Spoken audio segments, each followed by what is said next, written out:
You're listening to a mini episode of the Practical Permaculture podcast with Joe and Elise. Hey Permy peeps, it's Joe here for another mini episode.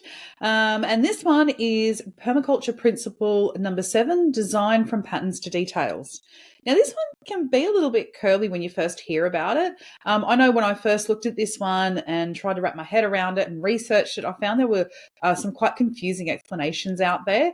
But once you understand it, it's actually really one of the easiest to understand and to grasp. So this principle highlights the importance of observing and understanding the broader patterns in nature and in human society before focusing on the specifics. So it's all about big picture thinking before getting into the small details of the design. So essentially by understanding these bigger patterns, we can create more efficient designs.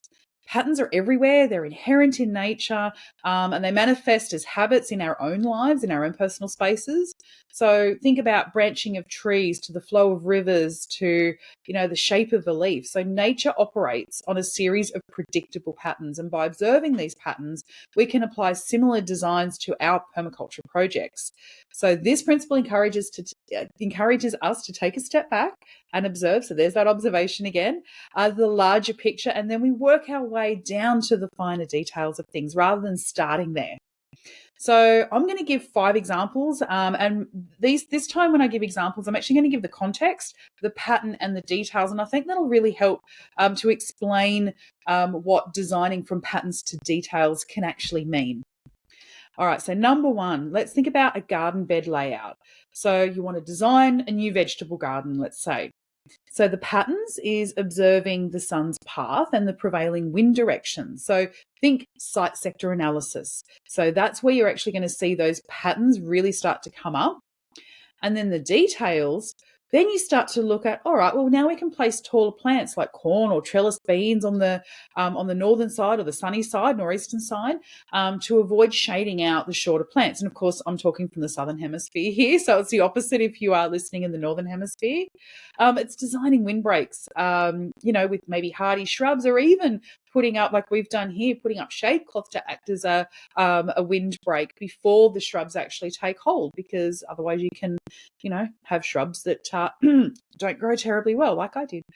But the idea is that, you're really looking at that bigger picture before you're getting, into the details. And so, look, again, some of the details, another example there is arranging garden beds in a keyhole pattern to maximize space, and also for ease of access for yourself. So looking at your own individual habits and patterns and looking at how you're going to move through your garden. And then you're going to take that into consideration when you're actually designing that veggie patch. So example number 2 is water management. And the context here might be that you need to manage the water effectively on a sloped property, for example. And the pattern could be recognizing the natural flow of water downhill and the formation of natural watercourses.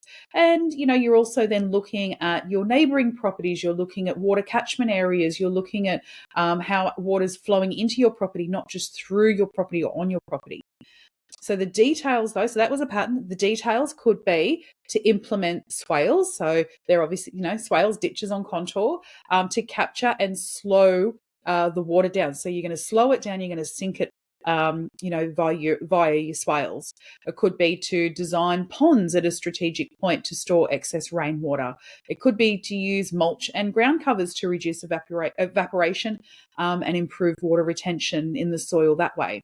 So you can see that the details are sort of the things that you're doing, right? So that's the almost the solutions that you're coming up with. It's not the doing part, it's the ideas of coming up with the solutions. So here's a good example, number 3, a housing design. So let's say you're planning to build an eco-friendly home. Well, the pattern would be, one of the patterns is understanding the local climate and the seasonal variations. So really digging down into what happens in your region. Where do those, again, looking at site sector, where do those prevailing winds come from?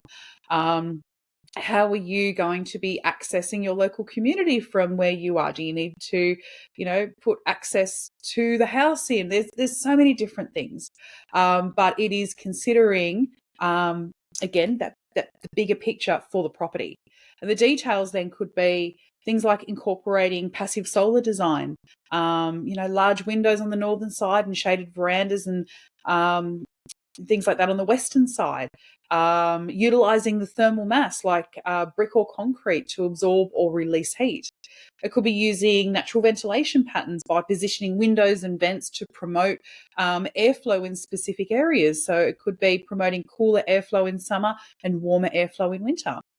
It could be to integrate green roofs, which I think are a really cool idea, or walls to enhance insulation and manage rainwater.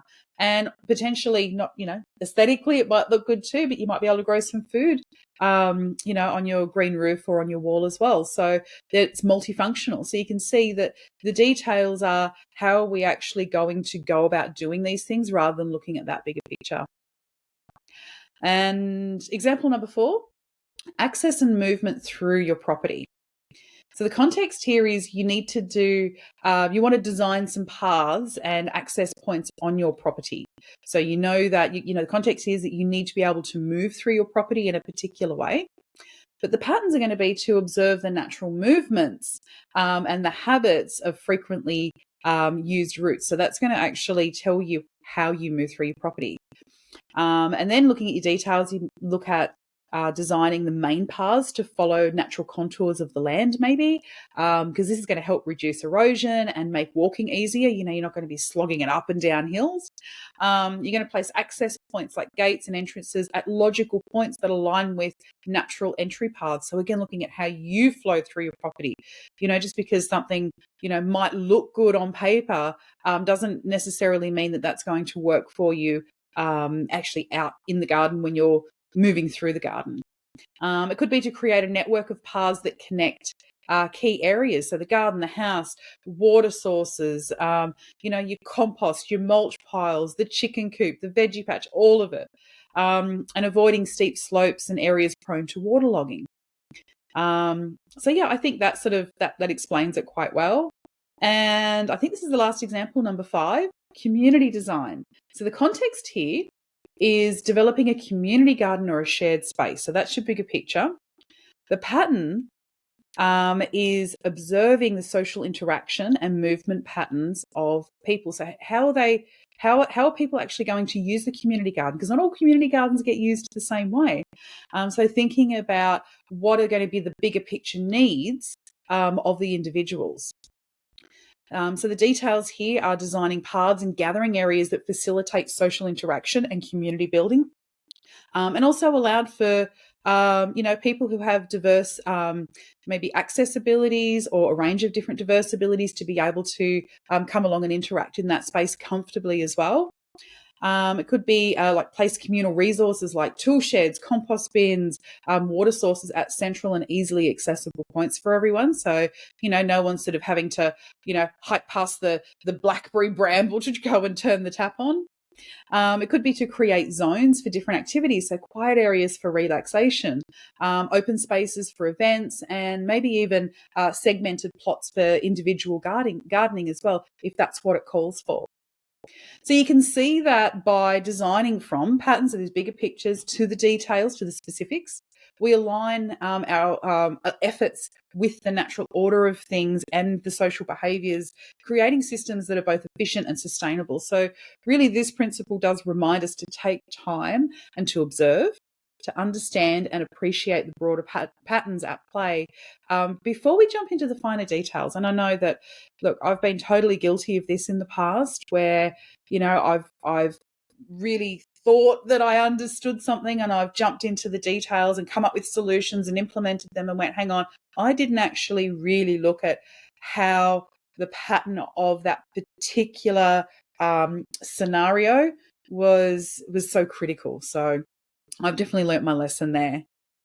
So look, whether it's a garden bed, it's water management, it's housing design, it's access paths, it's community spaces, it doesn't matter what it is, starting with the big picture ensures that your design is going to be holistic and it's going to be resilient. So thank you for spending time with me today. I really enjoyed sharing this one with you. And I absolutely put my hand up for this one because I think it's really important for people to understand this because it really does ensure success in that design process that you go through. Have a great day, everyone, and we'll see you on the next episode. Thanks for listening to the Practical Permaculture podcast. Jump onto our Facebook group to keep the chat going and to look for any resources that we mentioned on today's show. Look in the show notes. And if you enjoyed today's episode, then please give us a like, a review, and share with your friends. And if you didn't, then that's okay. We're sure you'll find the right podcast for you.